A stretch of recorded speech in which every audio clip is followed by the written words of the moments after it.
Nick.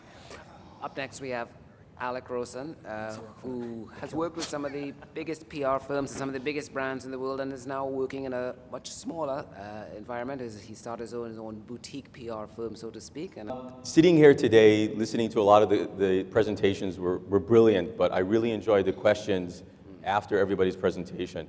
So, assuming that everybody's brand or company is involved in social media, how many of you are actually terrified of the possible outcomes if you do something wrong? Just raise your hands if that keeps you up at night. I know it keeps me up at night, and I represent a lot of brands, so great, you're in the right room. My agency, we're based in Miami, in South Florida, and we represent iconic brands as well as a lot of startups. I love working with startups because of the energy and the intellectual challenge that they possess. But one thing that I've noticed in all of the years that I've been working is the commonality of when things go bad. And I've had the opportunity, not necessarily the pleasure, but the opportunity of working on some tremendous crises, dealing with one of the largest beef recalls in the United States with Burger King, the Prius recall just a couple of years ago with Toyota, as well as much smaller crises that deal with consumer complaints online, customer complaints, bad experiences, and rumors revolving around products and services. So let me make sure I can get this thing going forward. So companies are quick to embrace the latest social media technology, but many have not prepared themselves for what happens if things go bad.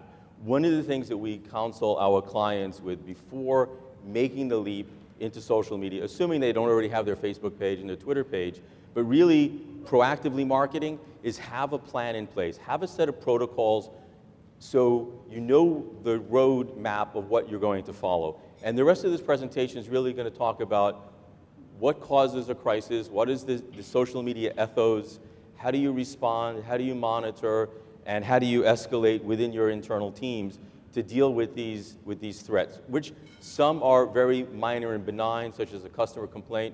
Others can be existential in nature, actually threatening the livelihood of the brand or the company. There's been questions that social media is more than Facebook. Facebook is the 800-pound gorilla in the social media ecosystem, but this is where your customers are right now.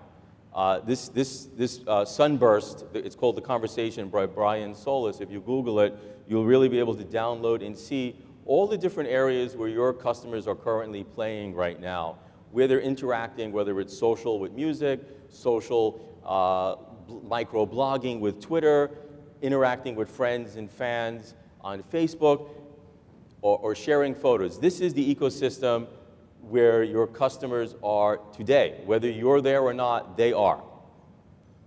So what's the social media ethos when you're playing in that field?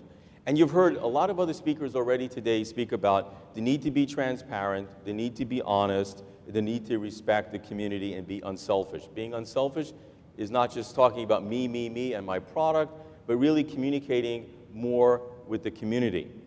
And I'm not going to belabor this slide because other people have spoken a lot to it, but earlier in the year we were working with Digicel, and one of the things that I noticed in working with them, with all of their regional marketing managers, is one, there was some of the markets were way more sophisticated than some of the other markets in the Caribbean. But one thing they all had in common, they were basically transparent. They respected the communities that they were operating in, whether that would be a particular island like Barbados, or certainly within the social media ecosystems that they were involved in. But one of the things that impressed me a lot was not just that they had each branded island or country had its own Twitter feed and Facebook fan page. They were linked across the platforms, which goes to that integration word that people were talking about. But also, and I don't know nothing about cricket, so don't ask me, but Digicel, they obviously sponsor the cricket tournaments here throughout the region, and they had a separate Twitter and Facebook fan page just on their sports sponsorship. It's involving people who may not have a Digicel phone, who may not even live in the Caribbean, but are following cricket. And that's one way of really being unselfish, being respectful to the community. And these are the things that will come back to either A, haunt you if you disrespect the community when a crisis may or may not happen, or they may come back and help you because you're building very important friends and allies that are the people that you may need at some point in the future. So we already talked about the ecosystem, and you've seen all of those different social media brands. So a crisis awareness, what is it? How do you know it's happening? Well, one is you need to scan and monitor these social networks. And there's a lot of tools, third-party apps, search engines on Facebook, on Twitter, and there's a lot of free tools and paid tools that you can use to find out what's going on. But being part of that community is important. Assess the impact. Is it a rumor? Is it a slight? Is it a customer complaint that can be easily handled via email? If you can take something that's minor, such as a customer complaint, and move that offline into email and take care of it very quickly, you're basically diffusing an issue. So you need to assess the impact and what is the possibility of that issue going viral. And there are many great examples of customer complaints that have really taken off and gone viral. One of them is the United Airlines baggage handlers that destroyed this musician's guitar. He happened to film it on YouTube. All he wanted was an apology. He never got it. He then did a song about his guitar being destroyed by baggage handlers at United, and it got millions of hits on YouTube, and it spiraled out of control. So there's ways of monitoring, scanning, assessing the impact, responding appropriately, being proactive, and making sure it doesn't go viral. But once it goes viral, you go into a whole other ballpark, and that's really the crisis. So where do they come from?